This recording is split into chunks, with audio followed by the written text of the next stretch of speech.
Good morning. Myself Pritam Mubansat, roll number MB21049. Today's subject is international logistics. My topic is warehouses and types of warehouses. Definition: warehousing moves materials into storage and takes care of them until they are needed. Many materials need special care, such as frozen foods, drugs, alcohols, inbounds, chemicals that emit fumes, animals, and dangerous goods, as well as making sure that materials can be available quickly when needed. Warehousing also makes sure that materials can be available quickly when needed. Warehouse also makes sure that they have a right condition treatment and packaging to keep them in a good condition. Let's explain in brief. Warehouse plays a vital role in the supply chain process. In today's industry, the demands and expectations of the customers are undergoing a tremendous change. We want everything at our doorstep, that too with efficient price. We can say that the management of warehousing functions demands a distinct merging of engineering, IT, human resource, and supply chain skill. To neutralize the efficiency of inbound functions, it is ideal to accept materials in an immediate storage convenience, like a payable box. For labeling the structure, tool selection, and business process demand and types of quantities of order that are processed. Further, the number of stock keeping units (SQS) in the distribution center is a critical condition. The warehouse management (WMS) leads the products to their storage location where they should be stored. The required functionalities for the completion and optimization are received. Storing and shipping function is then supplier. Let's see the types. Types of warehouses. They are commodity warehouses.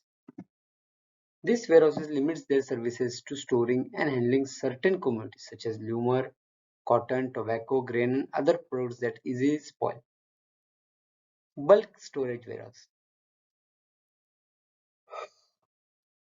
Some warehouses offer storage and handling of products in bulk, such as liquid chemicals, oil, highway salts, and syrups. They also mix products and bring bulk as a part of their service.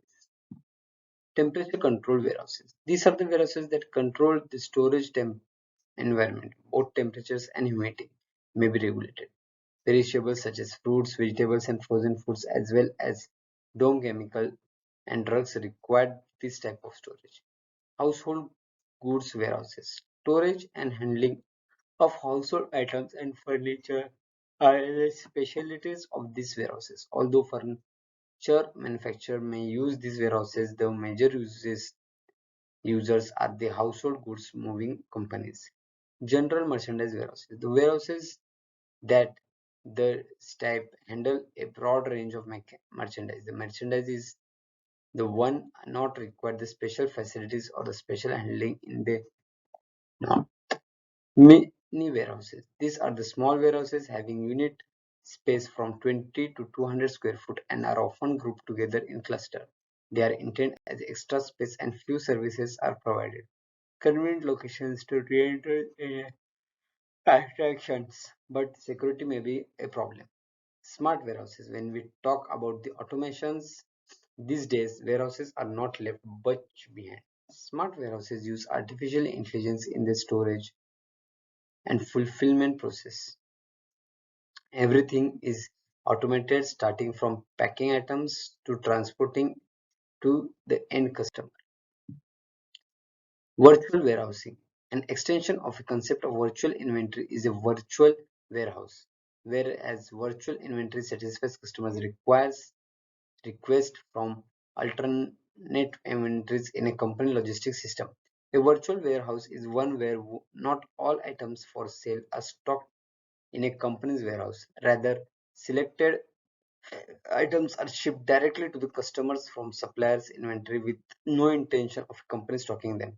Some items that are stocked out in the warehouse may be handled in a similar manner. Consider a company such as Amazon, which stocks higher volume boundaries, own warehouses, but cannot practically stock low volume of and the tags. Distribution centers. Distribution centers are warehouses that have a large space than any other warehouse. These centers enables faster movement of large quantities of goods within a short time. Goods are procured from multiple suppliers and are quickly transferred to various customers. Public warehouses are the one owned by the government or semi-government bodies. They are lent out by private sector companies